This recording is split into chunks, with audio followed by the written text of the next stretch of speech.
Mafia Atiq Ahmad को लेकर Sabarmati jail से रवाना हुई यूपी पुलिस आज प्रयागराज पहुंच जाएगी। फिलहाल अतीक अहमद को लेकर पुलिस उत्तर प्रदेश की सीमा में प्रवेश कर चुकी है। अतीक को प्रयागराज लाकर नैनी जेल में रखा जाएगा, जहां सुरक्षा के पुख्ता इंतजाम किए गए हैं। उसे एक स्पेशल बैरक में सीसीटीवी की निगरानी में रखा जाएगा।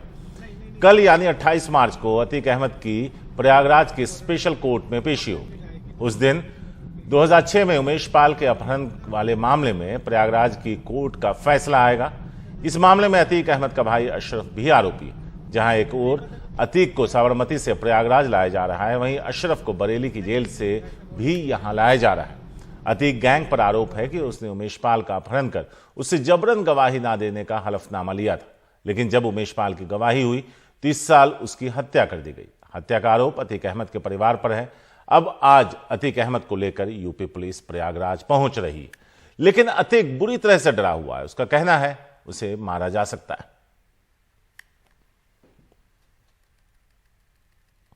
आपको वो रूट दिखाते हैं जो संभावित रूट जिससे होकर उसका काफिला गुजर रहा है। साबरमती के बाद हिम्मतनगर, उदयपुर, चित्तौड़गढ़, कोटा, झांसी, बांदा, फिर प्रयागराज।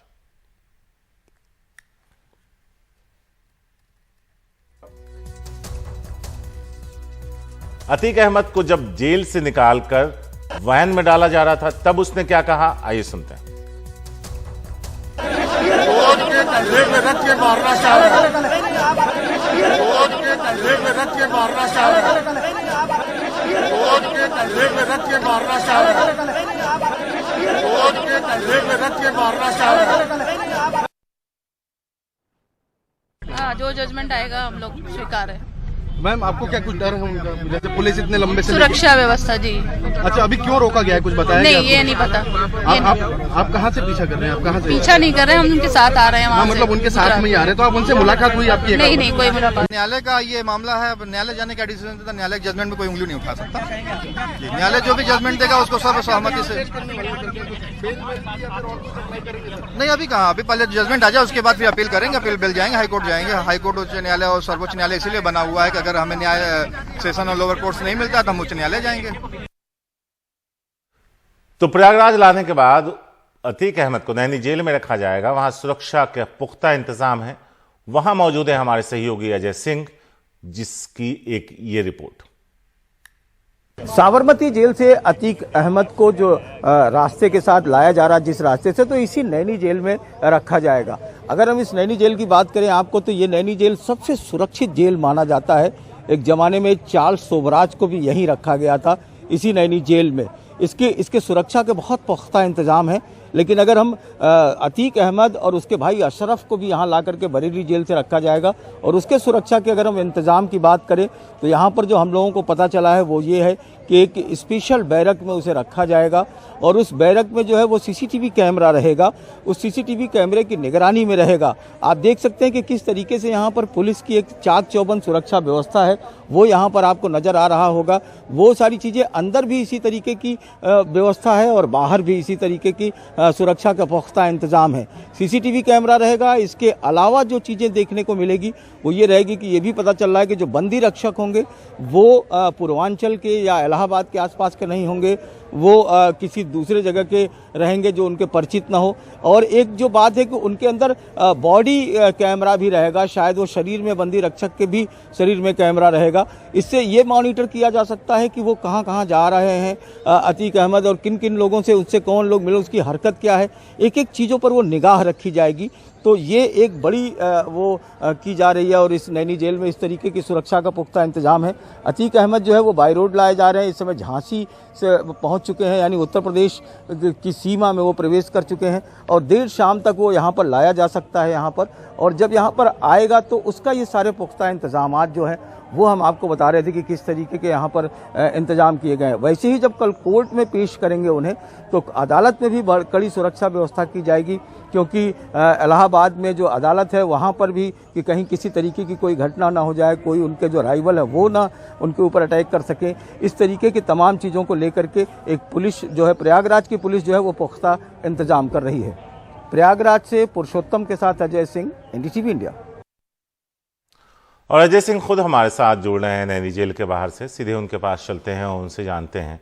अजय, हमने आपकी वो रिपोर्ट अभी दिखाई जो आपने भेजी थी। मेरा सवाल ये था कि कोर्ट का फैसला तो कल आना है, और अगर फैसला उनके खिलाफ जाता है तो फिर उनका ये सफर अतीक अहमद का यहां से लेकर साबरमती जेल की तरफ होगा। ये देखने वाली बात होगी कि कोर्ट का जो फैसला आएगा तो फिर वापस ये वही साबरमती जेल में जाते हैं या इस नैनी जेल में रहते हैं, इनको यहाँ रखा जाता है किस जगह पर। तो ये पुलिस और जो जुडिशियल है उनके आपस की बात से फिर ये चीजें तय होंगी कि आखिर उन्हें कहाँ रखा जाए, क्योंकि इसके पहले भी वो नैनी जेल में बंद थे। 2017 मतलब तकरीबन 17 साल से वो जेल में है। नैनी जेल थे, नैनी जेल से वो उनको दूसरे जेल में शिफ्ट किया गया, फिर इस समय साबरमती में है। उसी तरह उनका भाई अशरफ भी जो है वो बरेली जेल में है। तो दोनों को यहाँ लाया जाएगा इसी नैनी जेल में जिस जगह पर मैं हूँ। अगर आप देखिए तो ये वो नैनी जेल है जो बहुत कड़ा नैनी जेल माना जाता है, जिस जगह पर ला करके उनको रखने की बात हो रही। जब देर रात यहाँ पहुंचेंगे, पूरे इंतजाम है, सीसीटीवी कैमरे से लेकर के हर तरीके का पुख्ता इंतजाम किया जाएगा। तो क्या उसके बाद यहीं रखते हैं या उसे लेकर के फिर साबरमती जाएंगे, क्योंकि वहां से तो एक टेक्निकल पॉइंट भी है कि वहां से जो है वो ट्रांजिट रिमांड लेकर के आ रहे होंगे, तो क्या फिर उसी जेल में सुपुर्द करना है या क्या करना है, ये न्यायालय से तय होगा। सारिक अजय, यहाँ पर एक सवाल था आपसे कि एक वक्त था जब अतीक अहमद की तूती बोला करती थी, संसद सदस्य हुआ करते थे, लेकिन उनकी हरकतों ने उन्हें यहां तक पहुंचा दिया। जो अपहरण का मामला है उसमें अधिकतम सजा क्या है? जहां तक हमारी जानकारी है उम्र कैद होती है। 17 साल जेल में गुजार चुके हैं, तो ऐसे में वकील की भी कोशिश रहेगी, जैसा वो खुद अभी बात करते हुए कह रहे थे कि अगर फैसला खिलाफ जाता है तो हम ऊपर की अदालतों में अपील करेंगे। बिल्कुल सारिक, अगर फैसला खिलाफ जाता है तो एक तो बड़ी बात ये होगी कि पहली बार किसी मामले में वो सजा पाएंगे। दूसरी बड़ी बात ये होती है कि वो ऊपर की अदालत में जाकर के अपील करेंगे। अच्छा, अतीक जैसे माफिया के लिए सजा कोई बहुत बड़ी बात या कोई मायने नहीं रखती है। उसके लिए निचली अदालत से हाई कोर्ट से सुप्रीम कोर्ट, वो तमाम जगह जा सकते हैं और एक लंबा समय गुजर सकता है। 17 साल ऑलरेडी वो जेल में रह चुके हैं, उसकी बड़ी बात नहीं होती है। लेकिन बड़ी बात ये होती है कि जो उनकी बादशाहत होती है, उस बादशाहत पर एक चोट पहुंचती है कि उसे ये लगता है कि एक आदमी, एक मेरे जैसे जिसका इतना बड़ा अतीक का साम्राज्य हो, उसमें एक उमेश पाल जैसा एक शख्स जो है तमाम समझाने पर भी नहीं मानता है, और उसकी जो बादशाहत पर चोट पहुंचती है, उस बादशाहत की चोट का नतीजा है कि इस तरीके से खुलेआम शूट आउट कराया जाता है सारिक, जिससे कि ये इम्पैक्ट जाए, ये प्रभाव जाए कि अभी भी उसकी बादशाहत कायम है। आप यूपी से ही आते हैं अजय, लंबे वक्त से रिपोर्टिंग करते हैं, क्या कोई बादशाहत अब बची भी है? देखिए, अतीक का अभी तक का जो साम्राज्य था, पहली बार ऐसा है जब अतीक इस तरीके से फंसा हुआ है। उसका बड़ा कारोबार है, रेलवे के स्क्रैप का कारोबार है, उसके बाद जमीन के कारोबार है, दूसरे तमाम कारोबार है। इतना कुछ पुलिस ने करने के बाद भी इतना कुछ अभी बचा हुआ था उसका कि उसके अंदर इतनी ताकत थी कि उस तरीके का वो काम कर सके। इसी से आप समझ सकते हैं कि उसकी बादशाहत किस तरीके की थी। और वो तब है जब उसके 5 बेटों में 2 बेटे जेल में है। उसका बड़ा बेटा उमर जो है वो लखनऊ जेल में है, उसका जो छोटा बेटा अली जो है वो इसी नैनी जेल में बंद है, उसका भाई जेल में बंद है, उसका एक बेटा अशद जो है वो इस समय इस हत्याकांड के बाद फरार हो चुका है, और 2 उसके नाबालिग बेटे जो है वो राजरूपपुर के एक बाल संरक्षण गृह में रखे गए हैं।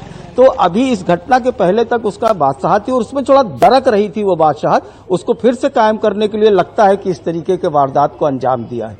सारिक, शुक्रिया अजय, नजर बनाए रखें, हम आप तक वापस लौटेंगे। फिलहाल शुक्रिया।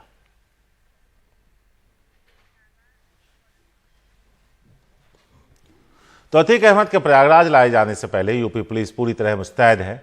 उनका कहना है कि जो भी कोर्ट का फैसला होगा उसका अनुपालन करेंगे। इस बीच समाजवादी पार्टी अध्यक्ष अखिलेश यादव ने कहा कि अतीक अहमद के एनकाउंटर का प्लॉट तैयार किया गया है। इस पर बीजेपी ने कहा अखिलेश की बात का कोई मतलब नहीं। यहां आपको बता दें कि राज्य सरकार जहां कोशिश ये कर रही है कि जितने भी मामले हैं उसके खिलाफ उसका मुकदमा बेहतर तरीके से लड़ा जाए और उसे अंजाम तक पहुंचाया जाए, वहीं समाजवादी पार्टी यहां पर आरोप यह लगा रही है कि शायद अतीक अहमद का एनकाउंटर कर दिया जाए, जैसा उसने साबरमती जेल से निकलते वक्त इसकी आशंका जताई थी। उनको पहले मुख्यमंत्री जी ने फोन करके बता दिया होगा कि इस जगह पर गाड़ी पलटा देंगे, और मैंने उस समय भी कहा था कि जिस समय आप गूगल से और अमेरिका से मदद ले लोगे आपको पता लग जाएगा कि किस समय गाड़ी पलटी है और किसने पलटाई है। ये सब डॉक्यूमेंटेड है, सैटेलाइट पे सब होगा, ये रिकॉर्ड जाने वाला नहीं है, ये गलती मत करना आप। ये 3 साल बाद 4 साल बाद भी अगर अमेरिका से निवेदन करोगे, अपील करोगे और वो निकाल के रिकॉर्ड देगा कि हर सेकंड का अगर आप मैप करोगे तो आपको पता लग जाएगा गाड़ी कैसे पलटी है। माननीय न्यायालय का जो निर्णय है उसका हम लोग अनुपालन कर रहे हैं, इसके अलावा हमें कुछ नहीं कहना है। जो भी माननीय न्यायालय निर्णय देगा उसका हम अनुपालन करेंगे। देखिए, इस प्रकार की बातों का कोई मतलब नहीं।